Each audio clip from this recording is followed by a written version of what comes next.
Ary hitako fa indro nisy anjely hafa koa niakatra avy tany amin'ny fipisahany masoandro, nanana ny fanombohan-kasehan'Andriamanitra velona, ary izy niantso ny anjely efatra izay navela hanimba ny tany sy ny ranomasina tamin'ny feo maherina na hoe: aza manimba ny tany na ny ranomasina na ny hazo, mandra-panisina tombo-kase eo amin'ny andry ny mpanompon'Andriamantsika.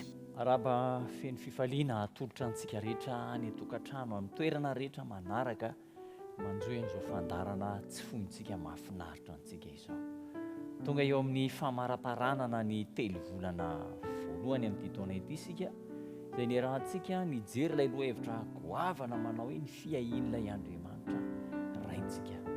Ny taridalana rehetra izay nijerentsika, no inoantsika, narahantsika dia manamboatra antsika mba ho tonga amin'ilay tanjona izay heveran'Andriamanitra sy tian'Andriamanitra ho antsika dia tsy inona fa ilay fiainana mandrakizay.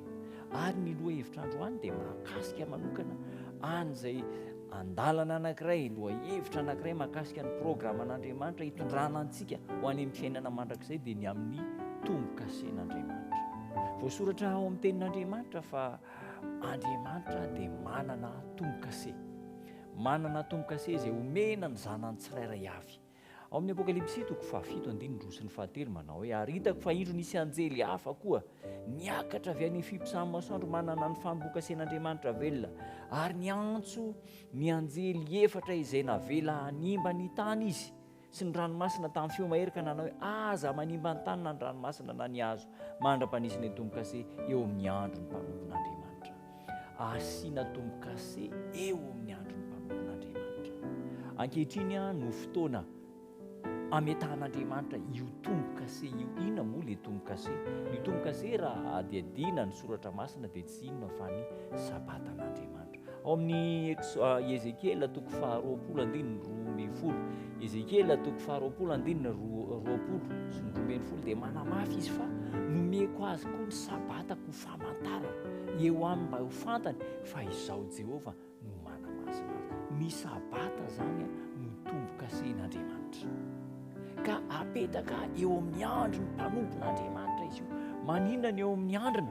Satria misy zava-antony anankiroa lehibe eo amin'ny androna mba ho tazany rehetra, eo amin'ny androna mba ho tazany rehetra. Fantatsika malagasy tsara ilay ohabolan'ny Ntaolo manao hoe tahaky ny vaiak'androna sady marary ny mahamenana. Rehefa eo amin'ny androna izy any dia hita, tonga dia mazava, hitan'ny olona rehetra. Rehefa mijery olona anankiray dia eo amin'ny androna ny tazany. Ka izao mba ho hitan'ny olona rehetra fa mitandrina ny sabata ilay zanak'Andriamanitra. Ny faharoa koa dia eo amin'ny androna mamantatra izany fa manaiky ny saina, ekena ary ankatoavina ilay sabatan'Andriamanitra. Ireo antony anankiroa ireo fotsiny no tany saintsika eto.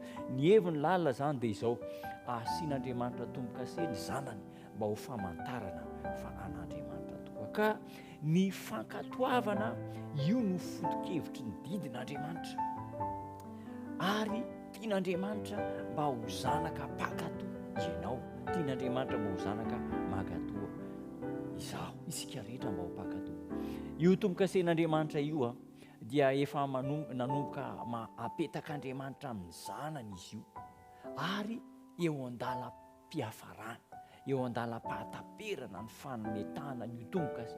Izao fotoana iainantsika izao zany ry namana dia fotoana fieritreretana, fanoloran-tena ary fitolomanam-bavaka amin'Andriamanitra ny amin'ny hoe: Andriamanitra, zanakao aho, nofidinao mba ho vonjena, apetao amiko ny tombo-kasenao. Asio ny famantarana Andriamanitra fa vona ankatoanao, vona ny raiki-po sy raiki-pitiavana aminao satria ianao no namonjy ahy. Ny tombo-kasen'Andriamanitra dia marika ihany koa ny fahatanterahana, marika ny fahamendrena, marika fa manahaka ny toetra an'Andriamanitra ny lehilahy sy ny vehivavy. Ary raha vantany voavoisy tombo-kase ao amin'ny androny vahoaka an'Andriamanitra, tsy tombo-kase na marika hita maso zany fa fampitoerana antsika eo amin'ny fahamarinany tenin'Andriamanitra, manaiky ny fahamarinana ary mitoetra eo amin'ny fahamarinana. Raha voavoisy tombo-kase isika dia voahomana ao amin'ny fikorohana ny zanak'Andriamanitra, ary dia ho tonga izany efa nanomboka ny famitana ny tombo-kase ary efa mitatao amin'ny tany ny fitsaran'Andriamanitra, efa madiva hifarana ny fitsaran'Andriamanitra. Andeha isika hiomana hanomtena isan'andro an'Andriamanitra, hivavaka isika. Ry tombo tsara, misaotra anao izay fa afatra lehibe mihezinezina no nomenao dia ny amin'ny tombo-kasenao. Tombo tsara ataovy tia anao izay, manaiky hiara-dalana aminao mandrakizay ary manaiky hankatoanao. Ianao malala ny fiainanay, omeo hery izay mba hanaovana ny sitraponao ka tsy salasala ny anjely hametaka ny tombo-kase eo amin'ny andronay, mba ho voavonjo mandrakizay izay. Amin'ny anaranao Jesosy no hamonana ny vavaka. Amen.